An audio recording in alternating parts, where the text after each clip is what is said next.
Greetings once again, all you Sonic Warriors out there. Duuz-Diz-Din back again with another issue of Sonic the Hedgehog's Fang the Hunter, where previously, Fang, Bean and Bark's trip to Angel Island to find the legendary 8th Chaos Emerald, no, not the Master Emerald, goes a little bit awry, as Knuckles, thinking they're after the Master Emerald, entraps the majority of them. And while Fang tries to go head-to-head with the Guardian, once he figures out that Knuckles doesn't know anything about any 8th Chaos Emerald, they beat feet. Coming upon an old Eggman base where they try to find some information, almost finding themselves in a watery grave instead, only to be rescued by none other than Dr. Eggman. All the while, Sonic and Tails are investigating a mystery of their own, a new Eggman flying craft that seems to fade in and out of existence, something they didn't believe until they saw it with their very own eye. What are these strange mysteries that seem to be abound? Things that seem to exist but don't? And who's got the real answer? Join me as I find out, won't you? Alright, Sonic the Hedgehog Fang the Hunter, issue number 3. A very nice cover. Love the look that very much calls back to the animated intro and outro of Sonic CD, as well as the OG Sonic the Hedgehog movie / the OVA. Alright, our story is by Ian Flynn, of course. Pencils by Thomas Roethlisberger. Inks by Rick Mack. Color by Valentina Pinto. Letters by Sean Lee. Editor David Marriott. And Thea Shook. Production by Johanna Natali. Alright, we pick up with Bean and Bark in some kind of containment unit, probably put there by Eggman. Oh, nope. I didn't notice Fang for a second there, but they're all looking disgruntled as Bean leans on Fang's head, poking at the glass they're encased in, saying, "Hey, Fang, Fangly Wangly. Biddy McGnarson, how's this working into your grand plan?" Fang simply says, "Shut it, Bob Mook." That is an interesting contraption. I feel like maybe I've seen it before, but I can't remember where. Let me know in the comics if we've seen this before. Eggman, sitting on a very elaborate throne, that poor crab meat, carrying him around, is brought closer to their containment unit as he says, "Don't get too comfy in there, boys." I feel like I've heard that line before. "You've got a lot to answer for. Mainly what you were doing trespassing on my territory." Fang angrily answers, "What territory? It was an abandoned base that was sinking into the ocean." But Eggman snaps back, "Irrelevant. It was mine, and that's all that matters." He waves them off, saying, I just happened to be in the area on other business. I found you three, hauled you up, yada yada yada.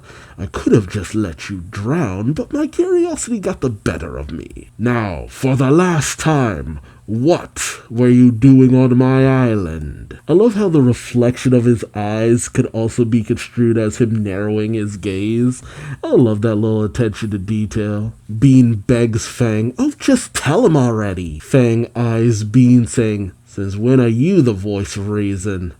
Bean freaks out, saying, "I don't know. I don't like it. I feel all icky and unnatural."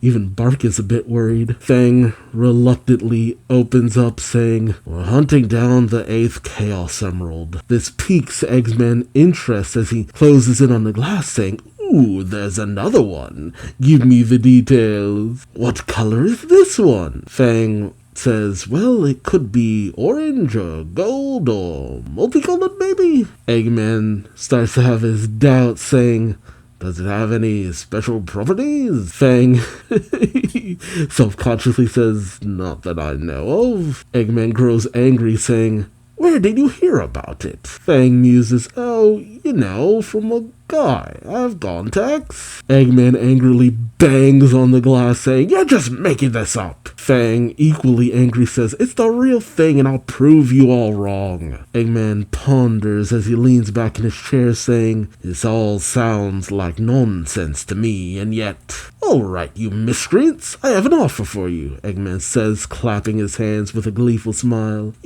For rescuing you and ever so graciously sparing your lives, You three are going to do a favor for me. Fang gets obstinate, saying, I don't do favors. I'm a professional.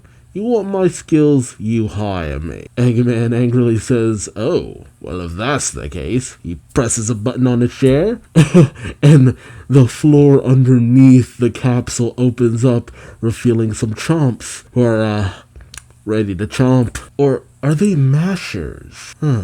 Regardless, violent actions. All three press against the glass, freaking out, with Fang saying, a good professional can be flexible too. Bean says, we've all worked together before. And Fang asks, what's one little favor between friends? I think that's a shell cracker and not a crab meat, because it has a big claw. Eggman presses another button on his chair, saying, I'm so happy you've had a change of heart. The pod suddenly opens as they freak out, but they're spilled out onto the floor. And as Eggman looms over them, he says, now listen up. Eggman explains, I recently constructed a new flying battle station. Okay, so the one that keeps appearing and disappearing. I put the hard-boiled heavies in charge of the test flight, but they went MIA. So the return of the hard-boiled heavies. Is the 8th Chaos Emerald just the Phantom Ruby?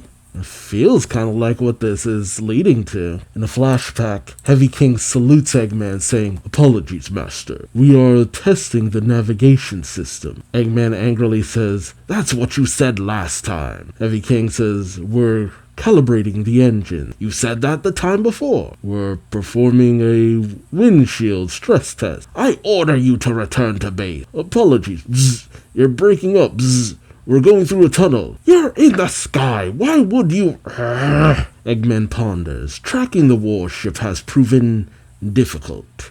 I was trying to do it myself when I found you three. It seems to disappear and reappear effortlessly. It wasn't designed to do that. Fang, getting into the pondering session, says, but if there was a strange emerald involved, it might explain its miraculous new power. Eggman says, bingo! Find my missing warship, bring it back to base, and if there is a mystery emerald involved, bring it to me. He then brings them in close, much to their chagrin, saying, then I'll consider your debt to me settled. Fang says, not even a challenge to an expert hunter like me. Eggman tells him, good. Now get out!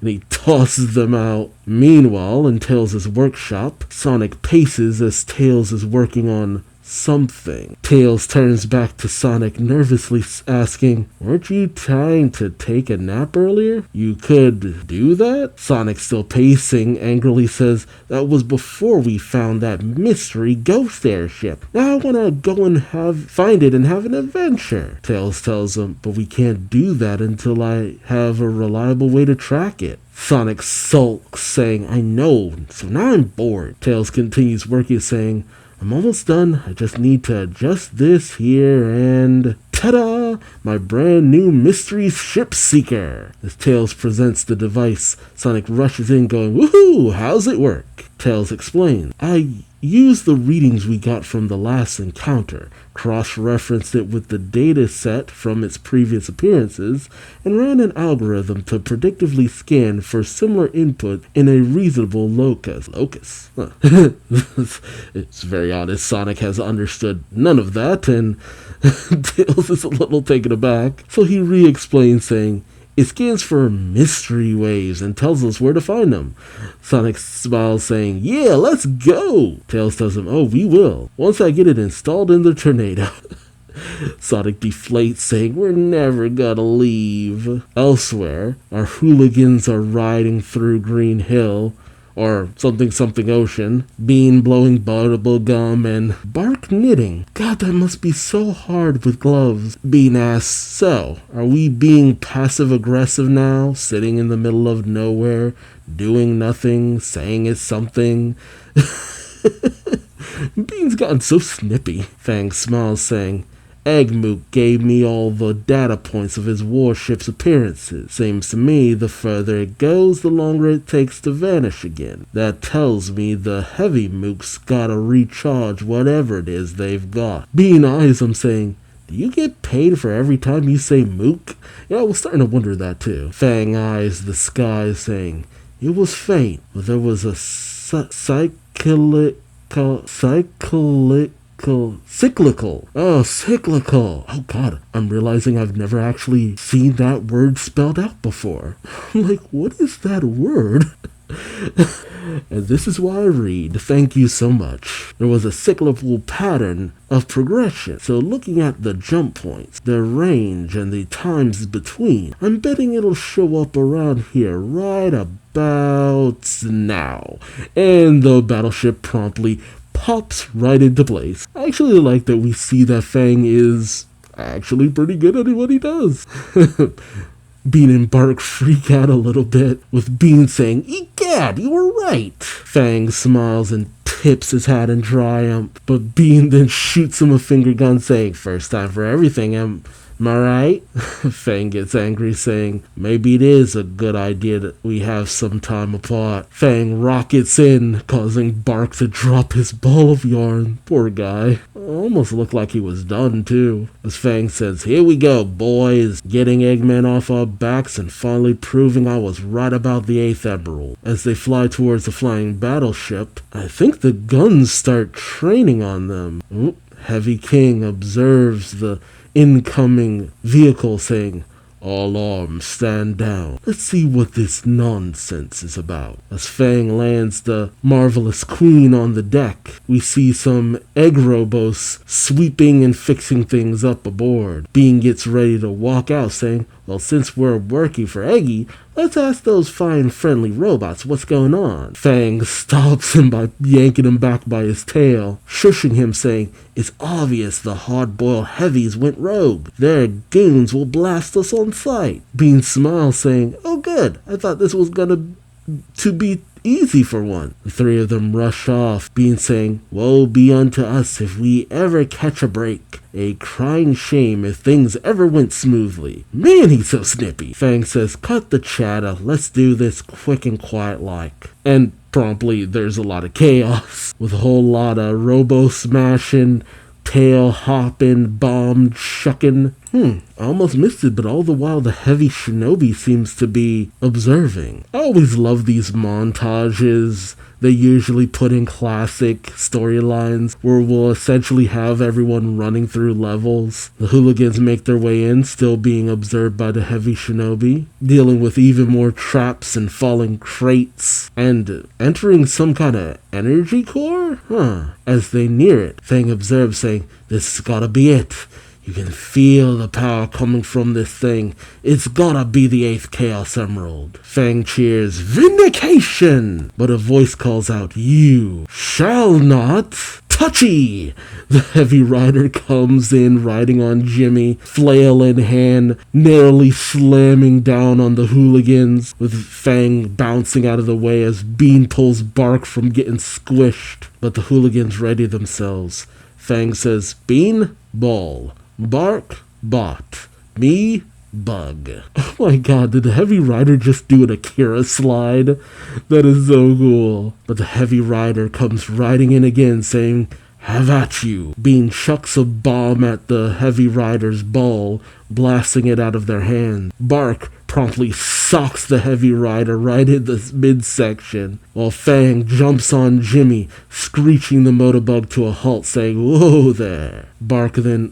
Bean places a bomb on Jimmy's head, while Fang on top of him says, "Now you stay put, or the bug bot gets squished." The heavy rider panics saying, "Jimmy, no!" Fang then tells Bark, "Shut this thing down, Bark. Time to claim my prize." Bark shuts it off at the switch, and whatever was inside the core comes clanging out. Fang readies himself saying, "That's right. Come to Papa, you glorious glittering." And it lands in his hands, and it's the warp topaz? Really? That explains a lot, actually. We're using it here too? That's fascinating. Man, we just keep coming back to this thing. It's gotta make a comeback again then. But I wonder in what capacity. Fang eyes the gem, questioning, "What is this?" And the heavy king descends from on high, freaking out Fang, who says, "I call it the warp topaz. Its own power is meager, but with a significant charge. It can warp space to an amazing degree. The heavy shinobi and heavy rider flank the heavy king as he exposits. I upgraded my heavy wings engine with the gem, allowing it to strike anywhere and anytime. The stress testing is nearly complete. Then comes the conquest. Bean freaks out, noticing that Jimmy is no longer near him. Oh, I didn't even realize the heavy shinobi had recovered Jimmy. As Bark's ready to get confrontational, Fang questions, you didn't happen to find an 8th Chaos Emerald when you found this thing, did ya? This is the heavy king mean mugs him, saying, no, there is no such thing. As Bean and Bark angrily eye Fang, Fang gets sheepish, saying, yeah, that's starting to sink in. Oh, I mean, you weren't wrong about there being another mythical gem out there. Huh. Wow, what a weird connection to have to the past and the present. The warped topaz. For a while I was really wondering why we put the main series on pause for this story, but retroactively this is the first appearance of the warped topaz. So, was the place that Starline found it that we had that whole special, the 400th adventure or something, all about getting the warped topaz to where it originated from? Was that not where it originally came from? Where did the Heavy King find it?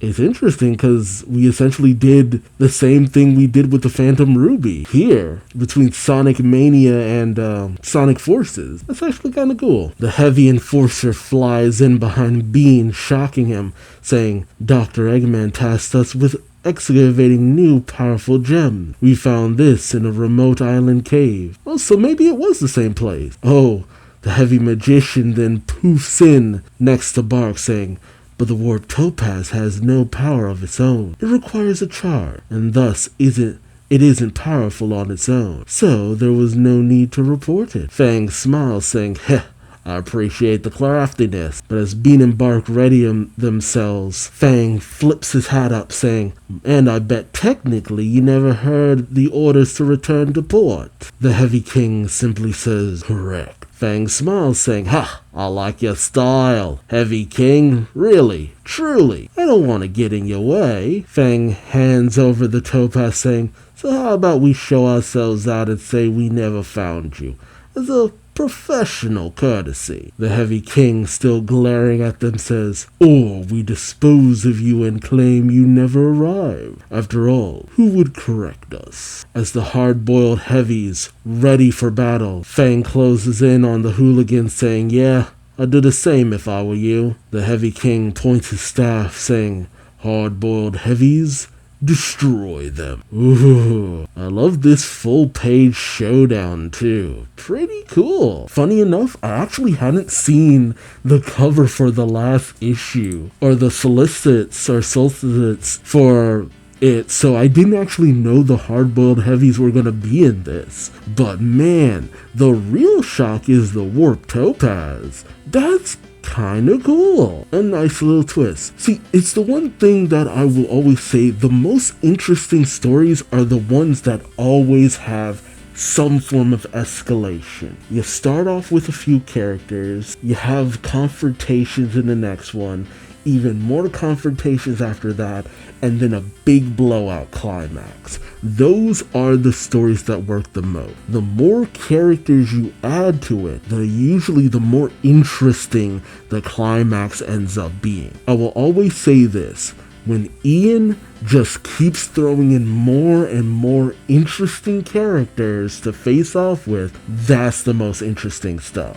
And man, the hard-boiled heavies have been the coolest team of bad guys. Like, once again, Mania has retroactively done something interesting, as well as the addition of the warped topaz. That's just such an interesting spanner in the works. For something that I've criticized putting the main series on pause for, this little addition has done a lot to kind of pique my curiosity. Are we going somewhere with this? I really do hope so. I'm someone who still thinks that Starline could come back to some capacity, but in what way, shape, or form, the possibilities are endless. And the fact that even after he was gone, a lot of his machinations or objects that he used continue to have ripple effects flowing outward, from the warped topaz in its many incarnations, both past, present, and future, to the imposters. And what an interesting way of getting around a lot of the restrictions sometimes Sega puts on in terms of how to adapt things for a classic and modern,